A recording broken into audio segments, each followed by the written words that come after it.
Right. 8 October 2024. And today I'm very excited to be giving you my evening update. And today it's not with good news that I'm coming. I'm coming with some very sad news. And this is to do with the state of the opposition. Currently, we are facing a big problem where there is almost right now, talking of the total numbers, about 67 people in jail. And some of them have gone up to 114 days in jail. So this is becoming a very serious problem. It's a human rights issue. And we need to address what is happening because currently we no longer have anyone outside. We have 1 or 2 people outside, but they're also on the run. So Prince Dubekos Banda is on the run. Ostalos is on the run. Promise Mkwananzi is on the run also. So we no longer have people outside who can be pushing as these guys languish in jail. So Amos Chibaya, he did a lot of work. He is in jail. You can see him here in these pictures. So he has been in jail now for more than a week. In fact, he's going for 2 weeks in jail, arrested for an incident which the police are saying he caused the violence at the court of Timber. Timber is also stuck in jail. He is now been in jail for 114 days. And this is without trial. These guys are not being taken to trial. This thing is just going round and round. And it's unfortunate what is going on. Without Chibaya outside, we actually have no other person right now. Ostalos can't go out now because the police are looking for him. Dubeko the same. Dubeko is facing charges. If he goes outside anyway, he's going to get arrested, which leaves us with nobody else. Except today I saw the guys went to visit Chibaya here.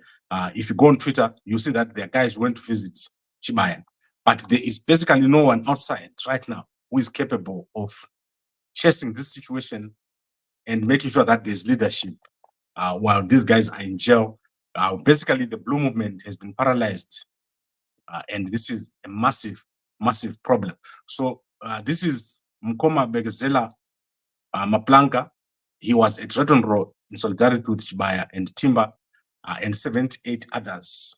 I think now the number is down to 66, if I'm not mistaken. These guys are stuck in jail, and Chibaya is facing a court case on Friday where he has applied for bail. And if he succeeds, then we only expect to see him on Friday. So they're keeping these guys in jail for long, long periods of time without trial, which is very sad. I'm very unhappy with this current situation. But the question is, what do we do now? What is the next move?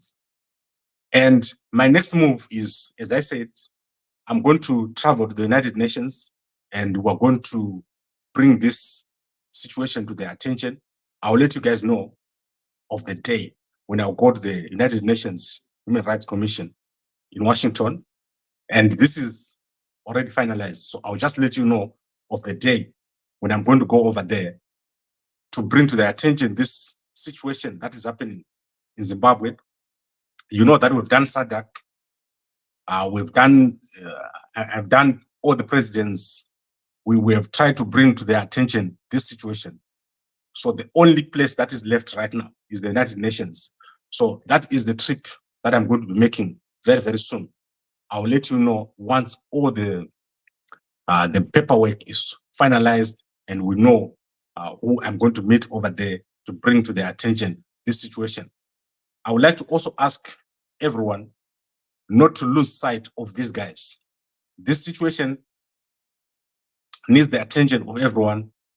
If you see a tweet about Chibaya, if you see a tweet about Timber, please retweet. Do not just leave these guys to fend for themselves.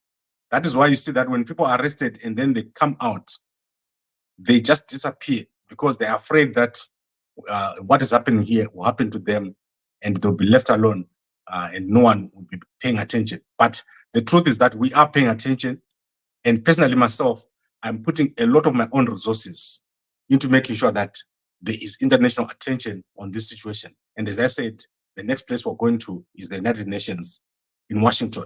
And I'll give you guys an update on how this is going to work on Friday. And this is very, very important.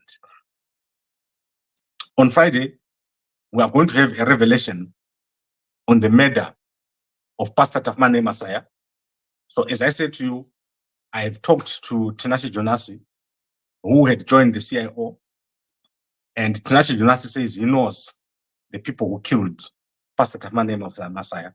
And we're going to have a revelation on Friday of who has committed this murder and who ordered it and what happened. So Tinashe Jonasi is going to come here and give us details of that murder. Very interesting. And we want to find out why the police are not acting. That is Ananyati. They are just talking about things they don't know and leaving the most important things, which they are not attending to. So very, very important. We have a critical week and we're going to deal with the situation. What is clear is that there is a vacuum, there's a massive vacuum within the opposition, and we need to address it, and we are going to address it. So now let's go to one more thing I wanted to address. That is Dairiboard. Dairiboard Zimbabwe has issued a statement, and in that statement, they are making or retracting what they said.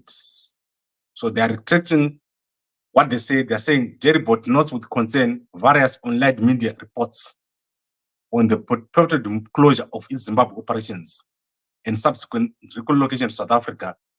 These reports reflect inaccuracies which these statements seek to clarify. So I'll put this statement for you on Gambakwe, and I just want you guys to understand something. I'm never in doubt about what I'm talking about. So when I talk about a company, when I talk about Dairiboard or any other company, I'm never in doubt because I know finance. I studied finance online, but I know finance more than most people. So what is going on with Dairiboard is simple. They are making a product in US dollars, and then they are forced to sell it in ZiG. That's not sustainable. That thing is going to close. So if they don't do something, they're going to close. So what the boss of Dairiboard has decided to do is come up with a plan. That is the board and the CEO. They've decided to come up with a plan. And the plan is to move production to South Africa, because when you're in South Africa, you produce in rands and you sell in rands. Currently, what they've been doing, they've been buying, making products in Zimbabwe, then shipping it to South Africa, then taking the money from South Africa to Zimbabwe. It's now unsustainable. So now what they plan to do is to just move the whole production to South Africa, like what Mazoe did. Mazoe is now made in South Africa. So this is what they decided to do. And this is how all the production and production capacity is moving to South Africa. Zimbabwean environment is not conductive or conducive for production. So Johnson & Johnson, OK Zimbabwe, Dairiboard, Coca-Cola, all these companies, they've had to move their production to South Africa because that is where you can produce and make a profit. And that is why the ZiG will never survive until someone comes into office that is capable. Mnangagwa is not capable. That is why these companies have to do this. Otherwise, Dairiboard will close. And if they don't make a move, they will close. You are going to see it. There is no way that a company can produce in dollars and they sell ZiG and stay afloat. That is the simple answer. But I'll put this for you on Gambakwe. I am at a point where I just think something else has to happen. I don't think people can take this any longer. What is happening right now, people cannot take it. And we need someone that is able to stand up and act. So at the moment, we've reached a point where everyone is just now waiting to see what is going to happen. The opposition guys have tried. Everyone else has tried. And they are now failed. And Mnangagwa is still stuck in that position. He does not want to change anything. even as everything's collapsing around him, Mnangagwa is firmly in place. He is making it very difficult for everyone to make a living.